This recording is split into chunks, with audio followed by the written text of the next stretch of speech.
আসসালামু আলাইকুম। দুঃখের সাগরে না সবাই আমরা দুঃখী। কি আর বলবো? চলে এলাম পানি নিয়ে আপনাদের সামনে। কেমন আছেন আপনারা? অবশ্যই জানাবেন।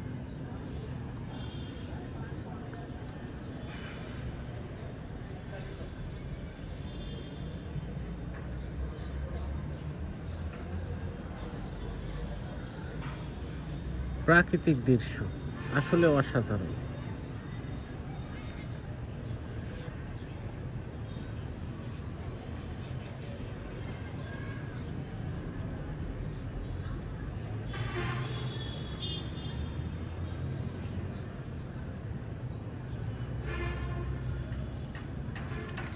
যে যেখান থেকেই আপনারা ভিডিওটি দেখবেন কেমন আছেন অবশ্যই জানাবেন। আমার ভালো লাগবে। আর সবার প্রতি ভালোবাসা অবিরাম রইল।